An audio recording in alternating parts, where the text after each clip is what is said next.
Hi, I'm Kasim from StartWell with a little conversation that I had this afternoon I would like to share with you. Andrey, Gubinskiy, and Viktor Mykhailov joined me in studio here on campus at StartWell on King Street West in downtown Toronto to introduce a new chapter of a Ukraine-based organization that pairs founders in a mentor-mentee roundtable scenario, which we're going to be hosting.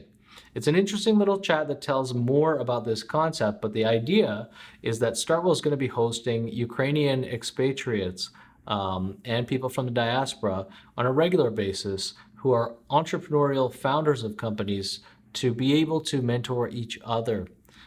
This kind of mind meld is really, really a special occasion that when it happens, you got to celebrate. It's amazing to see founders pitching in to help each other, and especially amongst a displaced peoples. So something we're excited about hosting and you can learn more from in this little chat. So thanks for joining me. I'm glad you guys came for a little tour and then I stole you into the studio. So I'm happy that we were able to sit down around the table and we could share what you guys were telling me. So for all our listeners and audience on the interwebs, I'm sat down with two interesting chaps that are going to introduce themselves. Great, thank you, Kasim, for inviting. I will start from myself, probably. My name is Andrey, and I'm a managing partner of Craft Innovations company, settled in Canada as well in Ukraine. We moved here quite not long time ago. Feels like a long time already. Yep, definitely. When was it? When did you? July last year. So 2022. Yeah. Okay. So not even a year ago. No, less than. And my partner, Viktor. Yeah, I'll tell briefly about myself. So in Ukraine, I had the last business I had. There was a flight school. Okay. And due to known circumstances, we had to suspend it because the flight area is closed and the war is happening right now. So we moved to Canada with the family, and we are starting a new businesses here, right. Andrey and me. And one of them, which we discussed with you, is the business community, which we are starting here. And there are also some other projects related to gift certificates. Another one is related with construction industry. Yeah, construction industry. So there's going to be a representative for a big manufacturer of windows and doors here. Okay. So that's where we are now. This is it. So as entrepreneurs, having to be displaced from your homeland because of this ridiculous war, you're still entrepreneurs. So you're still picking it up in Canada to do something create value. Definitely. And you can't get it out of your head. A flight school. You guys were business partners in that venture, or no? No. Two different. Okay. Yeah, but we were members of the same business community in Ukraine. Yeah. Interesting. So and we met there first time, and as a business community, probably it's one of the value that it provides to the owners and to the members of the community. You can meet great people with the same mindset, entrepreneurship mindset, and you can make partnership. And when we find out that both of us here in Canada, we start thinking about what we can do here in Toronto. So this community is called Board. Yeah. Yep.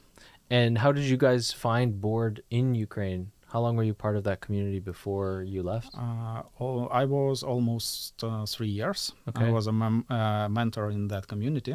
So we have regular members. We have mentors. It's people who helping others, who facilitate internal meetings, and brand ambassadors of the community all over the globe.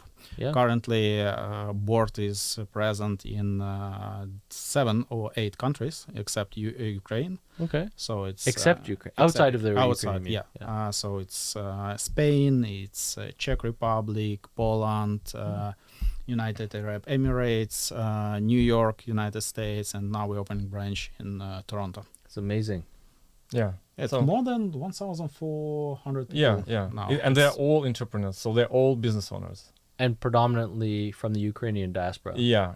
And that's the thing which we're gonna do differently from other branches outside of Ukraine. So because you probably know there's a huge Ukrainian diaspora here in Canada, in Ontario particularly.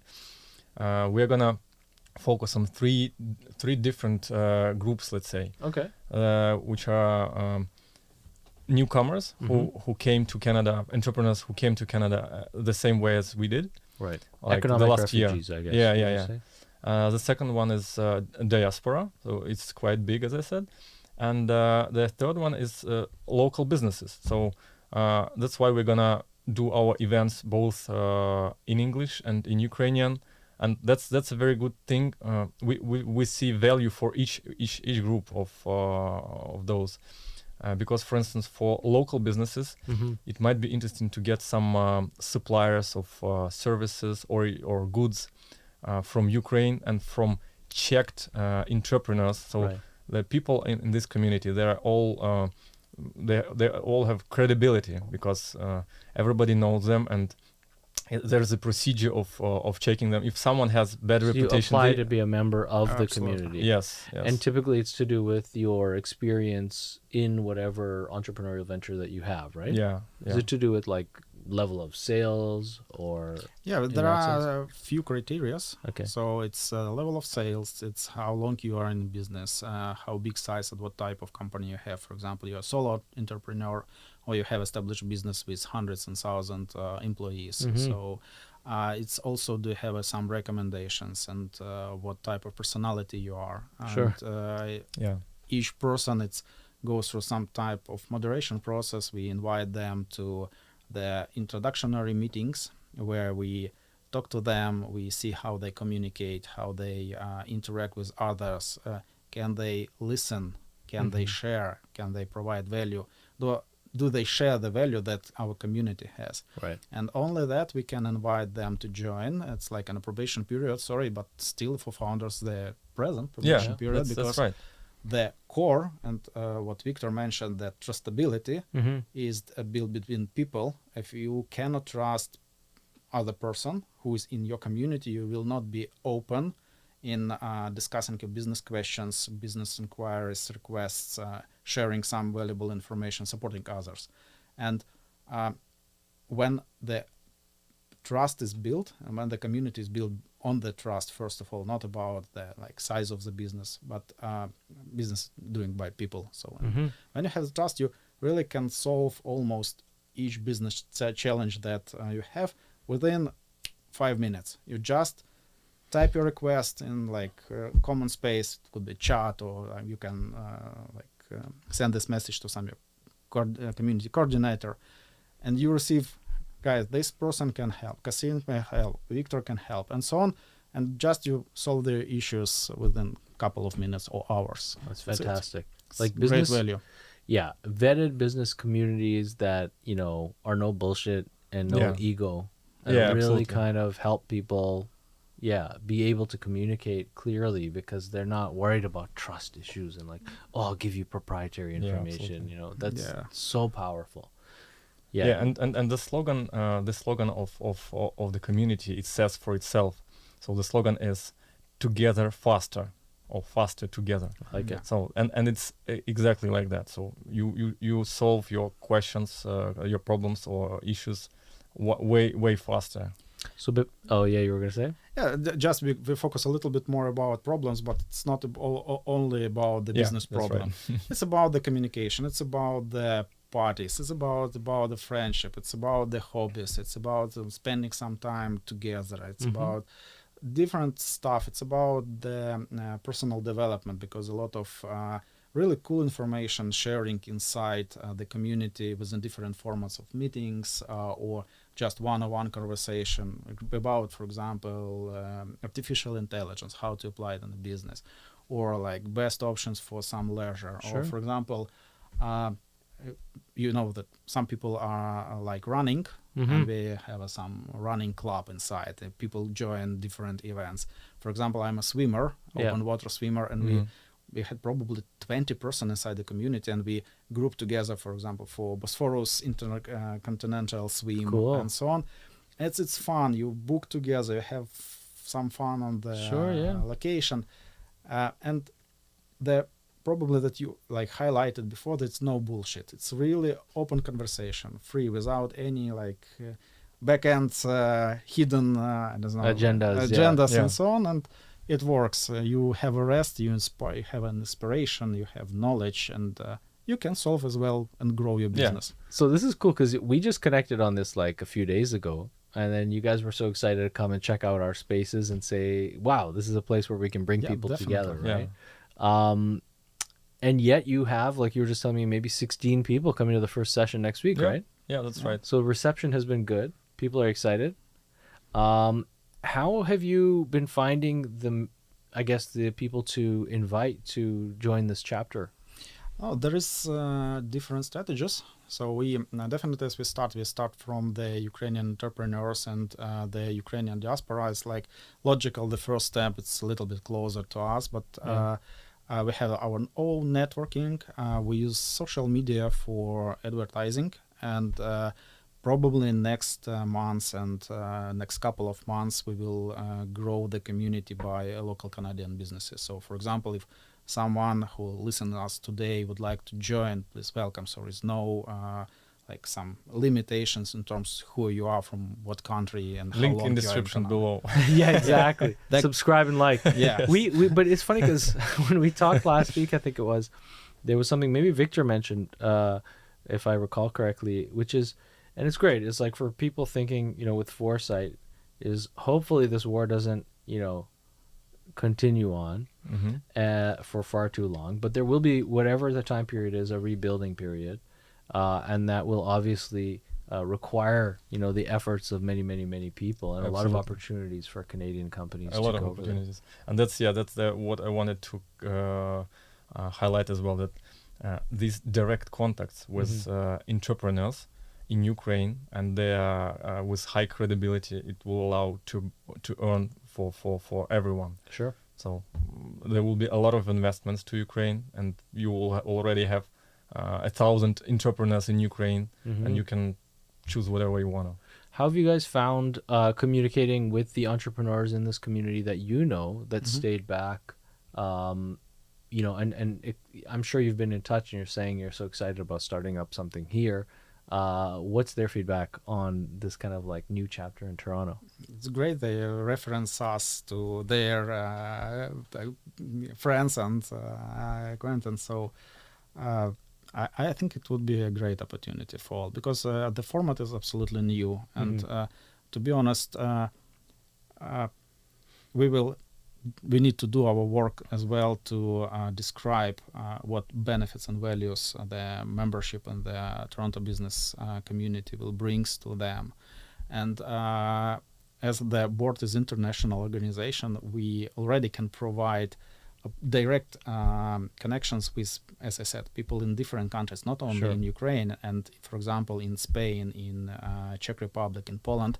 As well, it's not only the Ukrainians who came there during the war period, but it's also Ukrainians, and not only who already lived there for like 10 years or so, 5 years, and they have established business. And so it's really valuable and impactful process and opportunities for everyone. And as well, they asking us about, hey, connect us with some local Canadian businesses, because some of them producers of wine, some of them producers of wheat, some of them producers of digital content or digital services, and so on. So it's like win-win for both parties. Yeah. Not to peel back the onion too much, but going back to pre-war Ukraine, not long ago, when it was very much a country like Canada in many ways, right? What would you have said about the entrepreneurial class of people across the country? Was it an entrepreneurial society? Or was it... In Ukraine? You mean in Ukraine? Yeah. Entrepreneurial society, yeah. There were... so what... If I got your question right, so in Ukraine, the culture of entrepreneurship is very, very high. So there are a lot of different kind of communities, gatherings, events for entrepreneurs. And that's actually the thing that we found it's completely different in here. So we don't see it. So that's why we had the same idea and we just start speaking about that. So that was not our plan from the very beginning. To So start we- a community. You wanted to so join a community. we just realized, okay, did you see it as well? Yeah. So there is no community. Yeah, I see it as well. As an entrepreneur, you just realize that, okay, that's an opportunity to build it here. Mm-hmm. So it's like that.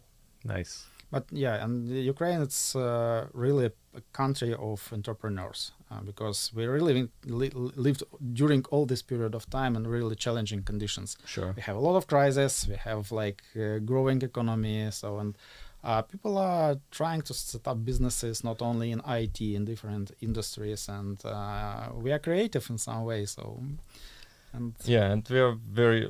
That's like. I don't want to sound like weird, but Ukrainians are quite fast in all things, in decision making, in like planning or setting up new businesses. So that's Apparently. yeah. Yeah. No, it's awesome, man. I can't wait to see your community develop, and of course we're here to support. So it's Yeah, awesome thank that you, you guys are doing this here, and we'll chronicle the advancement of it. Maybe for anyone watching this, that's interested, keep your eyes on the StartWell podcast, because I think maybe we can bring in some of the entrepreneurs that you guys are gathering and that are part of the community to do some roundtables, maybe on like definitely. That's a good idea. Cool. Yeah. Wicked, guys. Thanks Thank for you so joining. much. All right. Thank you, Kasim.